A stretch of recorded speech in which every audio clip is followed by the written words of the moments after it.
Mokhtar et les autres sont venus pour jouer leur va-tout et leur chance à fond, effectivement. Pourquoi pas? Oui, le football est ainsi fait et c'est un coup franc et le but. Voilà. Il n'y a pas coup franc, on avait si bien dit et c'est un but dès la 8e minute et ça fait 1-0.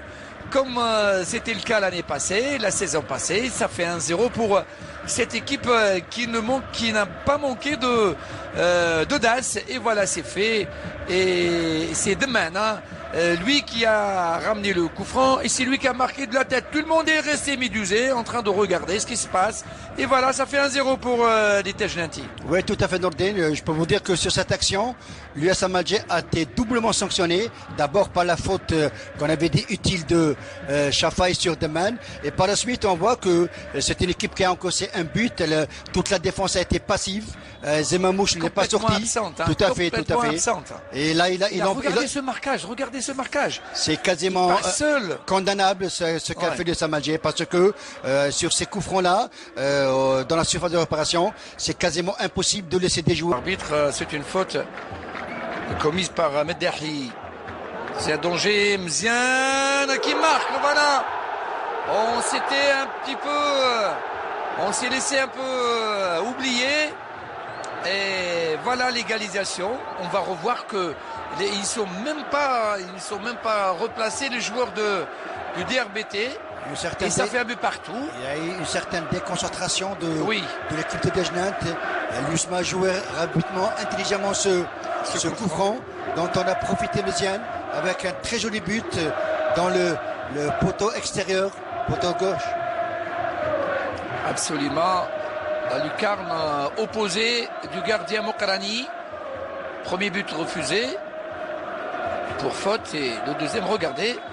On parle sans faire attention et personne ne s'est replacé.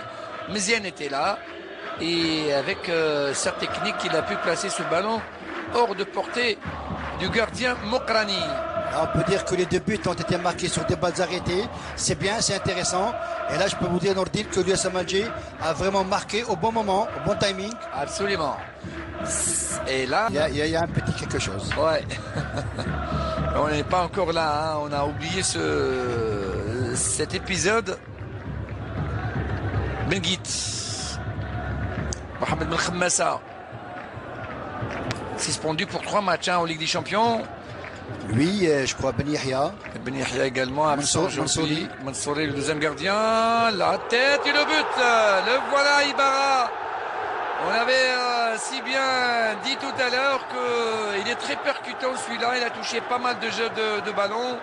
Premier but donc pour Ibarra, pour le Congolais et pour l'USM Alger qui mène logiquement en deuxième période sur le score de 2-1 face au DRBT.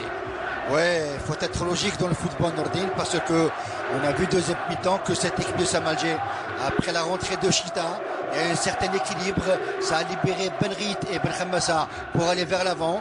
Et puis on a vu que côté gauche et droit et gauche, il y a eu des centres. Et là on voit que sur ce centre, Presba prend le ballon de la tête côté opposé et qui ne laisse aucune chance à Belkarouche. Et ça fait 2-1. C'est amplement mérité. Amplement mérité, effectivement, sur un centre du buteur. Hein. Méziane, oui. Buteur-passeur, Méziane. Et donc, ce qui manquait à l'ESM Alger en première période. C'est ce qu'on avait souligné tout à l'heure, vous et moi. Oui. Parce qu'il n'y a pas d'hors-jeu. Le voilà, Zakaria. Benchera qui marque le troisième but. Et ça fait 3-1. Benchera qui marque ce troisième but, son premier but avec l'USM Alger. Ça fait 3-1 et ça fait mal. Très mal. Voilà, quand il y a une nette baisse de régime. Tout à fait, par rapport à la première période, oui. DRBT.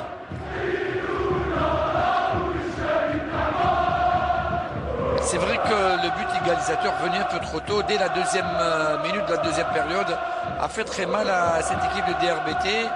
Et le public qui exulte, il est fier et il est content également. Regardez Marius, en passeur, il a récupéré ce ballon. Les deux remplaçants qui Donc marque ce deuxième but. Il est passeur Marius, le voilà. Et je peux vous dire, Nordine, pardon, si vous me permettez, que tous les changements opérés par Monsieur Froger ont été, si vous voulez, très efficaces, parce que en faisant un coaching, moi je n'aime pas dire coaching quand on change poste par poste.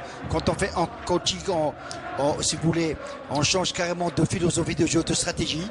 Là, je pense que Froger a été vraiment très intelligent dans son approche de jeu. Et là, ça prouve que les changements opérés ont été très efficaces. Avec l'entrée de Chita.